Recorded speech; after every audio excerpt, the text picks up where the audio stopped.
Star সিনেপ্লেক্সে প্রিন্সকে না পেয়ে ভাবছিলাম আমি সিনেমাটা দেখতে পারবো না। তো ভাই তার জন্য আমি বসেছিলাম, অন্য সিনেমা নিয়ে কল্পনা করতেছিলাম। তখনই প্রিন্সের টিজার 2 তারা ড্রপ করলো। আর এই টিজার 2টা দেখার পরে আমার পুরো মাথা ঘুরে গেছে গা। তার জন্য আমি দৌড় দিলাম ভাই, যত দূরই হোক না কেন আজকে প্রিন্স দেখেই ছাড়বো। আমরা চলে গেছিলাম যমুনা ফিউচার পার্ক, ওখান থেকে ব্লকবাস্টার সিনেমাসে আমরা টিকিট কেটে বসে গেছিলাম। স্টার সিনেপ্লেক্সে তারা এখন পর্যন্ত প্রিন্সকে দিতে পারে নাই, কারণ হলো গিয়ে তারা একটা third class production, third class director, তাদের মধ্যে কোনো পেশাদারিত্ব নাই। মানে তারা যে কিভাবে কি করতেছে তারা নিজেরাই জানে। তো তাদের নিয়ে ভাই কিছু বলার নাই। তো এখন যদি আসি প্রিন্স সিনেমাটা কেমন লাগলো। প্রিন্স সিনেমার ভালো দিক ও খারাপ দিক আমরা দুটো নিয়েই কথা বলবো। তো প্রথমত আমরা বলবো ভালো দিক। ভালো দিক বলতে শাকিব খানের লোক এখানে দারুণভাবে ফুটে তুলছে তারা। যেইভাবে শাকিব খানকে আমরা দেখতে পাচ্ছি বড় স্ক্রিনে, জাস্ট ওয়াও ওয়াও লাগছে শাকিব খানকে। মানে শাকিব খান এখন পর্দায় আসলেই দর্শকরা পাগল হয়ে যায়, সিটি বাজানো কি রে ভাই, পুরো হল কাঁপে ফেলছে। শাকিব খানের পারফরমেন্স দুর্দান্ত ছিল, দুর্দান্ত ছিল। কিন্তু তাসনিয়া ফারিনকে আমরা একদমই অল্প সময় স্ক্রিনে দেখতে পারতেছিলাম। তার ভাই কোনো কাজ করার মতোই ছিল না। তবে যেটুকু তাকে দিয়ে করানো হয়েছে তার থেকে যেটুকু পাওয়ার আশা করছে ডিরেক্টর, সে পর্যন্ত তাসনিয়া ফারিন দিতে পারছেন। That's enough, good. এবং শাকিব খানের সাথে যে নায়িকাটা ছিল সেই নায়িকাটাও আমার কাছে খুবই ভালো লাগছে। তবে অনেকের মতামত যে শাকিব খানের সাথে তাকে মানাচ্ছে না, ভালো লাগতেছিল না। এটা যার যার পার্সোনাল মতামত থাকতেই পারে, ভালো নাই লাগতে পারে।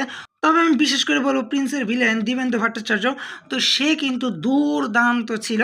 আমার কাছে কিন্তু তাকে বেশ ভালো লাগছে। তবে অনেক জায়গায় মনে হচ্ছে যে তাকে ঠিক মতো কাজে লাগাতে পারতেছে না ডিরেক্টর। এটা ভাই ডিরেক্টরের ব্যর্থতা।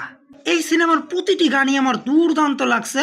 বিশেষ করে একটা গান আছে যেটা আপনারা এখনও রিলিজ করে নাই, ওই গানটা ভাই কি যে ভাই দারুণ ছিল এই গানটা।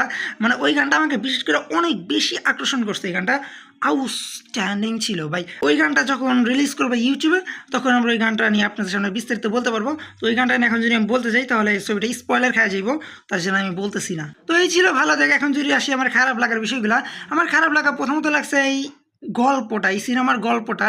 এই সিনেমাটার গল্পটা ভাই অ্যাভারেজ লাগছে আমার কাছে। মানে অত বেশি ভালো লাগে নাই, আবার একদমই যে বাজে তাও না, জাস্ট অ্যাভারেজ লাগছে। তবে ভাই এই গল্পটা মানে ভাই এখানে আমি ফুল দিয়ে বলবো যে এখানে ডিরেক্টরের হাত আছে। ডিরেক্টর চাইলে এটাকে আরও ভালোভাবে প্রেজেন্ট করতে পারতো আমাদের সামনে, কিন্তু ডিরেক্টর সেইভাবে আমাদের সামনে প্রেজেন্ট করতে পারে না এই গল্পটা। তার জন্য কিন্তু গল্পটা একটু অগোছলো হয়ে গেছে, একটু এদিক সেদিক হয়ে গেছে। মনে হচ্ছে লাভ দিতেছে, লাভ ওদিক যাচ্ছে ওদিক যাচ্ছে। মানে এখানে একটা ডিসকাস্টিক লাগে, বিরক্তিকর। যেন আমি সবথেকে বড় হতাশ যেখানে হয়েছি সেখানে হলো গ্রাফিক্স, বিএফএক্স। মানে বিএফএক্স কিন্তু টিজার দেওয়ার পরে তারা বলতেছিল যে আমরা বিএফএক্স নিয়ে কাজ করতেছি, বিএফএক্স উন্নত মানের করব। কিন্তু ভাই যেই লাউ সেই কদু, বিএফএক্সের কোনো উন্নতি তারা করে নাই, যা ছিল তাই আছে। শুধু মনে করো যে ওই যে গানের যে ফুটা মুটা হালকা পাতলা মানে ওইখানে একটু কিছু একটা করা হয়েছে। বাট ভাই গ্রাফিক্সে কোনো চেঞ্জ নাই, বিএফএক্সে কোনো চেঞ্জ নাই।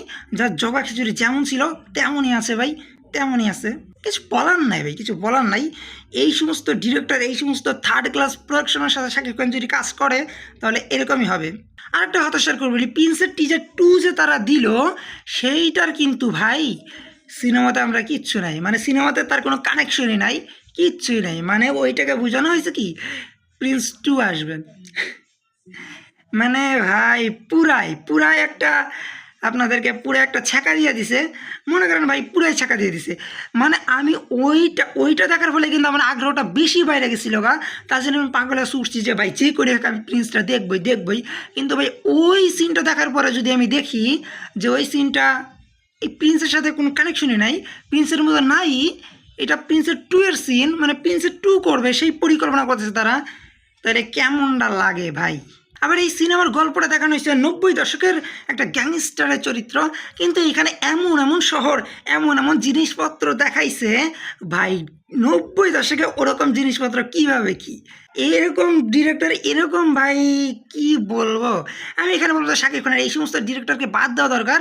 রায়ান রাবি আছে, মেহেদি হাসান হৃদয় আছে, যারা পরীক্ষিত ভালো কাজ করে আসতেছে তাদের নিয়ে কাজ করা উচিত। কেন ভাই এরকম করে নিজের স্টারডমকে একটু লোতে নিয়ে যাচ্ছ? দেশে এত ভালো ডিরেক্টর আছে, কেন নতুনদেরকে চান্স দিতে হবে? আর নতুনদেরকে যদি চান্স দিতেও চান সেটাও বুঝে শুনে, মানে যাকে তাকে দিয়ে দিলে তো ভাই সিনেমা এরকম হবেই।